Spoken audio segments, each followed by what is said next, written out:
أعوذ بالله من الشيطان الرجيم. بسم الله الرحمن الرحيم. والمحسنات من النساء إلا ما ملكت أيمانكم كتاب الله عليكم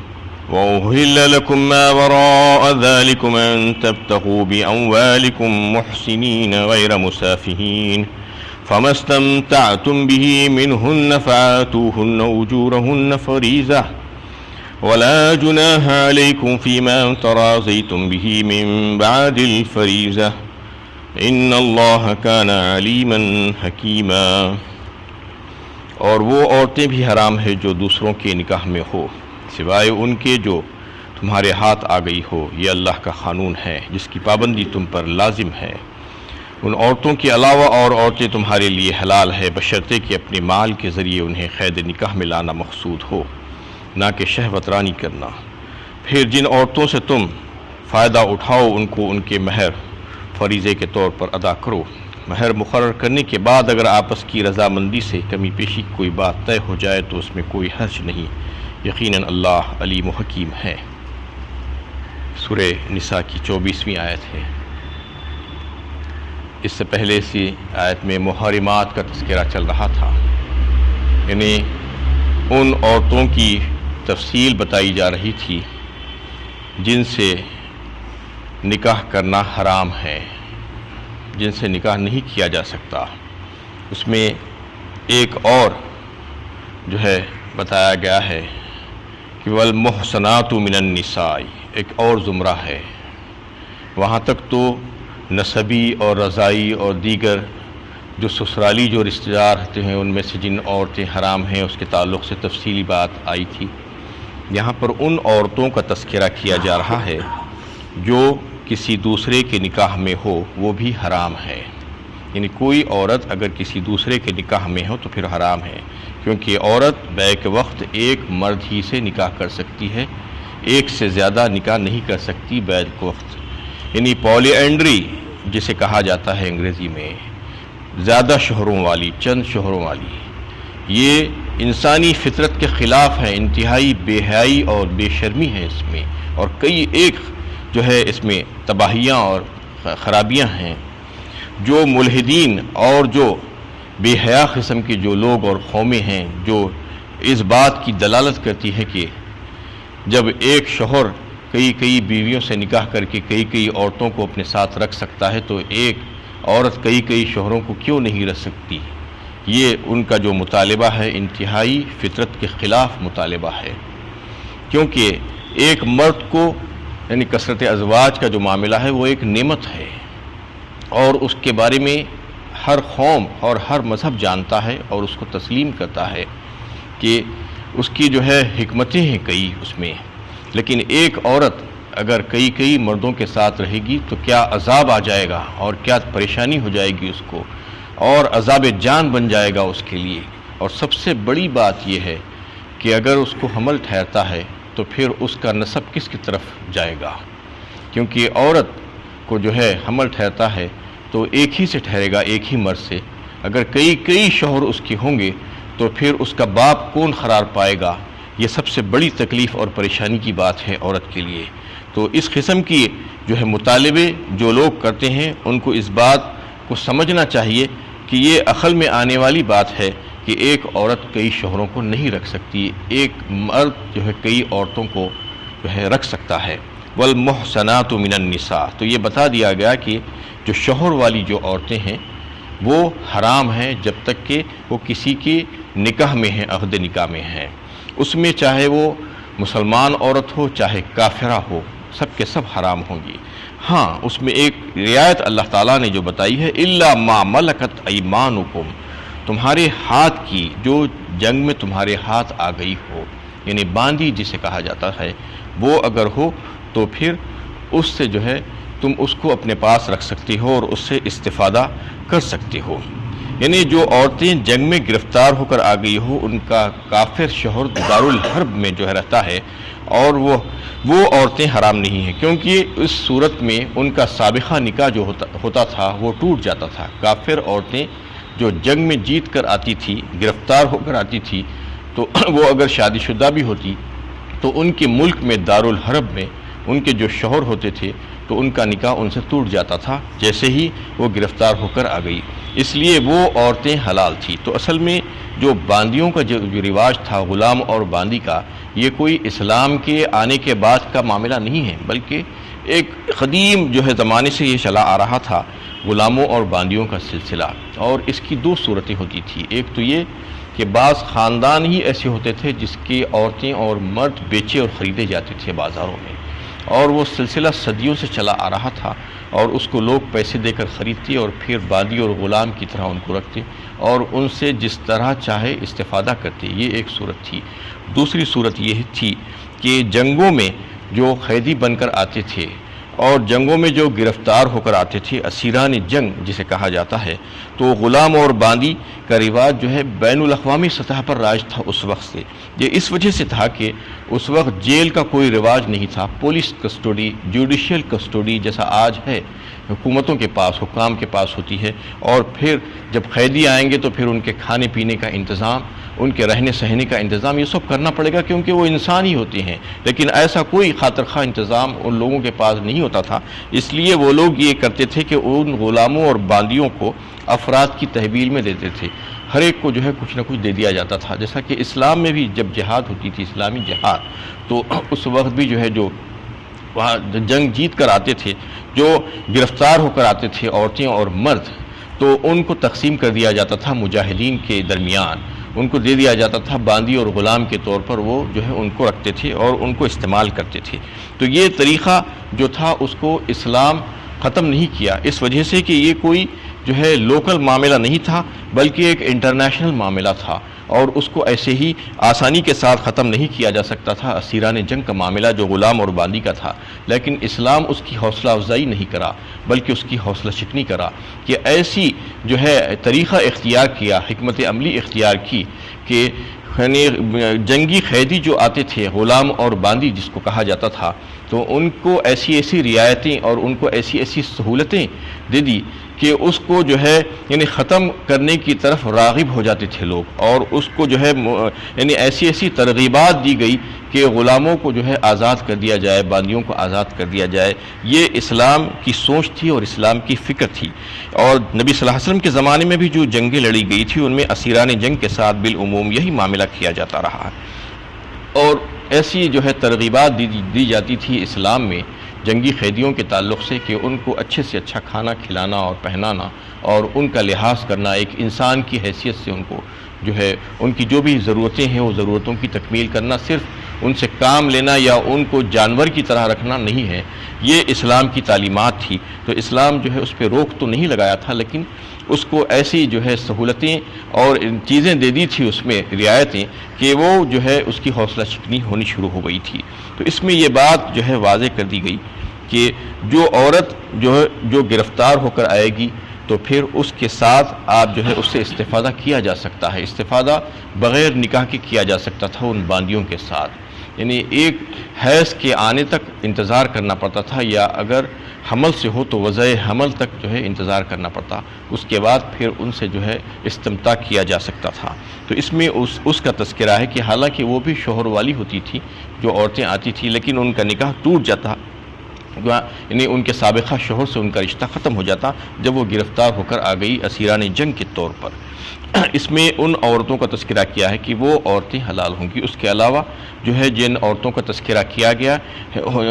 محرمات کا تو وہ سب کی سب حرام ہے، ان سے نکاح نہیں کیا جا سکتا۔ کتاب اللہ علیکم، اور فرما دیا گیا کہ یہ اللہ تعالیٰ کا قانون ہے، اللہ تعالیٰ نے تم کو بڑی تفصیل کے ساتھ سارے حرمت والے رشتے بتا دیے ہیں، اس کا احترام لازمی ہے، اس لیے کہ وہ جو حرمت والے جو رشتے ہیں، جو عورتیں ہیں، وہ تمہارے قریب ترین لوگ ہوتے ہیں، اور معاشرے میں جو ہے ایک ساتھ رہنے کی وجہ سے ان کے ساتھ احترام ضروری ہے، اس لیے اللہ تعالیٰ نے ان رشتوں کو حرام قرار دیا ہے۔ اس کے علاوہ جتنی بھی عورتیں ہیں وَأُحِلَّ لَكُم مَّا وَرَاءَ ذَلِكُمْ، اور حلال کر دیا ہے اللہ تعالیٰ نے اس کے علاوہ ساری عورتوں کو، اس میں بہت سی عورتیں آ سکتی ہیں، جیسا کہ کزنز جسے کہا جاتا ہے، چچا ذات، ماموں ذات، خالہ ذات، پھوپھی ذات، یہ بہنیں جو ہوتی ہیں، یہ جو ہے حلال ہے، ان سے نکاح کیا جا سکتا ہے۔ بعض مذاہب میں ان سے بھی نکاح نہیں کیا جا سکتا، لیکن اسلام اس کی پوری اجازت دیتا ہے کہ ان عورتوں سے نکاح کیا جا سکتا ہے۔ اور ایک جو ہے جو ماموں کی بیوی اور چچا کی بیوی، مومانی جسے کہا جاتا ہے اور چاچی جسے کہا جاتا ہے، اگر چاچا اور ماما کے فوت ہونے کے بعد یا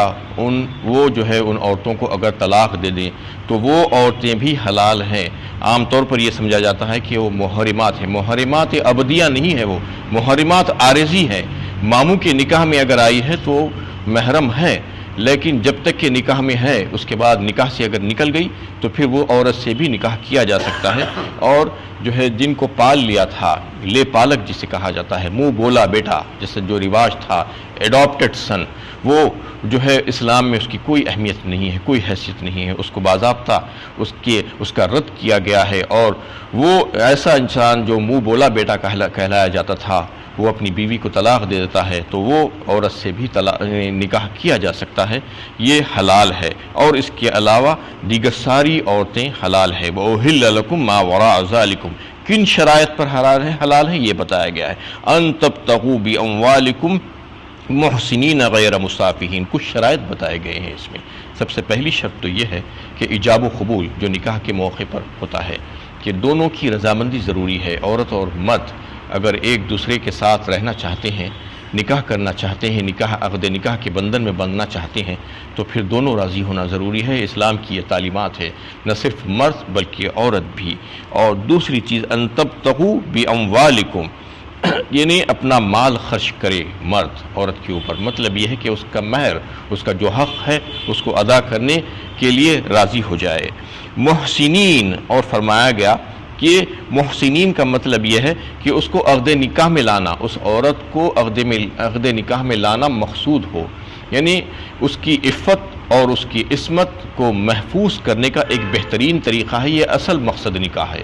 نکاح کا مقاصد بہت سے ہیں، اس میں سب سے یعنی بڑا اور بنیادی مقصد یہ ہے کہ عورت کی عفت اور عصمت کو محفوظ کرنا،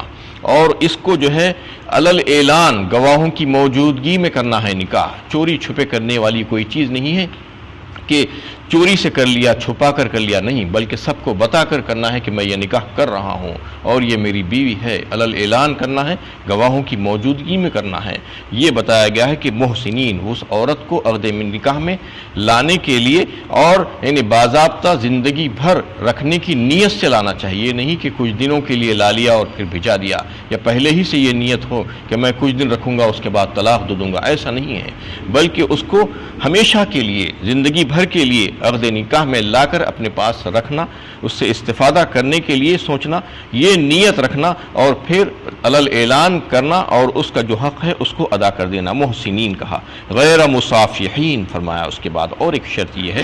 کہ ایسا نہیں کہ جو ہے انہیں زناکاری کے لیے عورت کو جو ہے استعمال کیا جائے، یا اس پر جو مال خرچ کرتے ہیں زنا کرنے والے زناکار بھی مال خرچ کر کے عورت کو لاتے ہیں، بغیر مال خرچ کر کے نہیں لاتے، ایسا نہیں ہونا چاہیے۔ فرمایا کہ غیر مصافحین، صرف وقتی لذت کے لیے اور جنسی تسکین حاصل کرنے کے لیے نہیں۔ اور وہ لوگ جو اس قسم کی حرکتیں کرتے ہیں تو ان کا معاملہ تو ایسا ہے کہ وہ صرف پانی بہانا چاہتے ہیں، اور یہ ہے کہ ان کے پاس جو ہے طلب اولاد کی کوئی نیت ہی نہیں ہوتی، بس وہ یہ چاہتی ہیں کہ ان کے جو جذبات اور جنسی لذتیں ان کو حاصل ہو جائے، وہ تسکین ہو جائے وقتی طور پر، تو یہ نہیں ہونا چاہیے۔ غیر مصافحین فرمایا۔ نساؤکم حرث لکم فرمایا اللہ تعالیٰ نے سورہ بقرہ دوسرے پارے میں، تمہاری عورتیں تمہاری کھیتیوں کے مشابہ ہے۔ مطلب یہ ہے کہ تمہاری جو بیویاں ہیں وہ تمہاری کھیتیاں ہیں۔ کھیتیاں کسے کہتے ہیں؟ کھیتی جو ہوتی ہے اس میں کاشتکار ٹہلنے کے لیے نہیں جاتا، چہل قدمی کے لیے نہیں جاتا، بلکہ وہاں پر جا کر کاشتکاری کرتا ہے اور اس سے جو ہے کچھ حاصل کرتا ہے، وہاں سے اس کھیت میں سے، یعنی کچھ طلب کرتا ہے، اس سے جو ہے کچھ چیزیں اس کو ملتی ہے کھیتی سے۔ تو ایسا ہی جو ہے مرد کو عورت کے ساتھ جو ہے تصور کرنا چاہیے اور رہنا چاہیے۔ نساؤکم حرث لکم،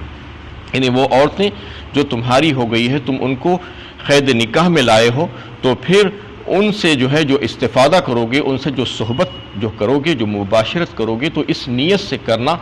کہ نسل انسانی کی بقا ہونا اس میں، اور طلب اولاد ہونا چاہیے، اور تمہاری اس دنیا سے گزرنے کے بعد تمہاری جانشین کے طور پر رہ کر وہ دنیا کے دوسرے جو کام کاج ہیں اس کو آگے بڑھانا، یہ نیت سے جو ہے عورت کے پاس جانا، اور جو جنسی خواہش کی تکمیل اور لذت ہے وہ بالکل ثانوی معاملہ ہے، اس کو جو ہے بنیادی معاملہ نہیں بنانا چاہیے، بلکہ بنیادی معاملہ تو یہ ہے کہ نسل انسانی کی بقا، انسانیت کو جو ہے اللہ تعالیٰ نے ایسا ہی پھیلایا ہے، ایک مرد اور ایک عورت سے، حضرت آدم اور حضرت حوا علیہ السلام سے جو ہے کروڑوں اربوں کھربوں انسانوں کو اللہ تعالیٰ نے پھیلا دیا ہے۔ تو یہ اصل جو ہے بنیاد ہے ایک عورت سے نکاح کرنے کی، کہ یعنی اولاد کی طلب کرنا، اور جو ہے اپنی جگہ جو ہے جانشین بنا کر جانے کی بارے میں سوچنا، یہ نیت رکھنا کہ دنیا کے جو کام کاج جو کاروبار ہیں اس کو آگے بڑھانا ہے، تو اس لیے جو ہے انسانی نسل کو جو ہے آگے بڑھانا ہے، اس کو یہاں پر روکنا نہیں ہے۔ یہ سارے شرائط جو ہے نکاح کے ہیں، وَأُحِلَّ لَكُم مَّا وَرَاءَ ذَلِكُمْ أَن تَبْتَغُوا بِأَمْوَالِكُمْ مُحْسِنِينَ غَيْرَ مُسَافِحِينَ، فرمایا یہ شرائط کے ساتھ تم دیگر جتنی عورتیں ہیں ان سے جو ہے تم نکاح کر سکتی ہو اور ان سے استفادہ کر سکتی ہو۔ فَمَا اسْتَمْتَعْتُم بِهِ مِنْهُنَّ فَآتُوهُنَّ أُجُورَهُنَّ فَرِيضَةً، اور پھر تم ان سے استفادہ کر سکتے ہو نکاح کے بعد۔ یعنی استمتاع یہاں پر جو لفظ آیا ہے تو اس میں جو ہے متاع کا لفظ بھی بنتا ہے، اس کا بنیادی لفظ جو ہے میم تے عین، اس کو شیعہ حضرات نے جو ہے متاع تسلیم کرتے ہیں، اور اس سے جو ہے یہ باور کرانے کی کوشش کرتے ہیں کہ قرآن میں خود آیا ہے کہ متاع کی اجازت ہے، متاع تم کر سکتے ہو۔ متاع کسے کہتے ہیں؟ اصل میں کانٹریکٹ میرج جسے کہا جاتا ہے، وہ جو ہے اسلام سے پہلے رائج تھا، اور اسلام کے آنے کے بعد بھی اس کا سلسلہ چلتا رہا۔ کانٹریکٹ میرج کا مطلب یہ تھا کہ چند دنوں کے لیے، چند مہینوں کے لیے، یعنی ایک وقتی طور پر ایک مدت کے لیے کسی عورت کے ساتھ جو ہے نکاح کیا جاتا تھا، وقت مقرر کر کے ایک ایگریمنٹ کر کے جو ہے نکاح کیا جاتا تھا۔ یعنی ایک شخص، ایک مرد جو ہے ایک عورت سے یہ کہتا کہ میں تم سے فلاں دنوں کے لیے، اتنے دنوں کے لیے یا اتنے مہینوں کے لیے فلاں چیزوں کے عوض، اتنے مال کے عوض یا اتنی یہ جائیداد کے عوض میں تم سے متاع کرنا چاہتا ہوں۔ یہ ایگریمنٹ کانٹریکٹ میرج ہوتا تھا۔ اس کا جو ہے رواج شروع سے چلا آ رہا تھا، اسلام کے آنے کے بعد بھی تھا، لیکن غزوہ خیبر کے موقع پر صاحب روح المانی نے لکھا ہے کہ اس کو حرام کر دیا گیا۔ یعنی غزوہ خیبر کے موقع پر یہ اعلان کر دیا گیا کہ اب سے متاع جائز نہیں ہوگا، اب سے متاع کوئی نہیں کر سکے گا۔ لیکن فتح مکہ کے موقع پر آپ صلی اللہ علیہ وسلم نے 3 دن کے لیے جو ہے اللہ کے حکم سے اس کو حلال کیا تھا، اور پھر فرما دیا گیا کہ اب سے قیامت تک کے لیے متاع جائز نہیں ہے۔ یہ متاع وہی چیز ہے جو ایگریمنٹ میرج جو کہا جاتا تھا، جو اس سے پہلے سے بھی رواج تھا، اسلام میں بھی، شروع اسلام میں بھی تھا، خیبر کے موقع پر تک جو تھا، اس کے بعد فتح مکہ کے موقع پر 3 دن کے لیے کیا گیا، اور پھر قیامت تک کے لیے اس کو حرام کر دیا گیا۔ یہ ان لوگوں کے جو ہے جو باطل عقیدہ ہے شیعوں کا، اس سے جو ہے اس کی تردید ہوتی ہے کہ یہ استمتاع کا مطلب متاع نہیں ہے، اس کی تردید اس آیت سے ہوتی ہے۔ اور جو حلالہ جو بھی کیا جاتا ہے، جو نکاح جو ہے، جو طلاق دینے کے بعد عورت کا جو ہے نکاح ٹوٹ جاتا ہے 3 طلاق دے دینے کے بعد، تو اس کی ایک ہی صورت ہوتی ہے کہ کسی اور دوسرے مرد سے اس کا نکاح ہو جائے اور پھر اس کے ساتھ وہ زندگی گزارے، اور اگر کسی وجہ سے اس سے بھی طلاق ہوتی ہے یا شوہر کا انتقال ہو جاتا ہے تو پھر سے وہ اپنے پہلے شوہر سے نکاح کر سکتی ہے اپنی رضامندی سے۔ لیکن اس کو بھی جو ہے آج مروجہ طریقہ کا جو حلالہ جو قرار دیا گیا ہے وہ یہ کہ باضابطہ ایگریمنٹ کر دیا جاتا ہے، اور یہ بات طے کر دی جاتی ہے پہلے سے کہ اس عورت سے نکاح کرنا ہو تم کو، اور 1 دن کے لیے یا 2 دن کے لیے تم اس کو ساتھ رکھنا، اس کے بعد پھر اس کو طلاق دے دینا۔ اس بات کی بھی یہ کام بھی باطل قرار پاتا ہے اس سے، کہ چاہے وہ متاع ہو، چاہے یہ حلالہ کا معاملہ ہو، یہ سب کے سب ناجائز اور حرام ہیں۔ بلکہ اللہ تعالیٰ نے اس میں استمتاع کی جو بات کہی ہے وہ نکاح کے بعد عورت سے استفادہ اور صحبت کرنے کی بات ہی، نہ کہ جو ہے انہیں ایگریمنٹ کر کے باضابطہ ایک وقت مقررہ کے لیے، مدت کے لیے نہیں کہا گیا ہے۔ اور دیگر احکامات بھی اس آیت میں آئے ہیں عورتوں کے متعلق، انشاءاللہ اس پر کل بات ہوگی۔ وآخر دعوانا ان الحمدللہ رب العالمین۔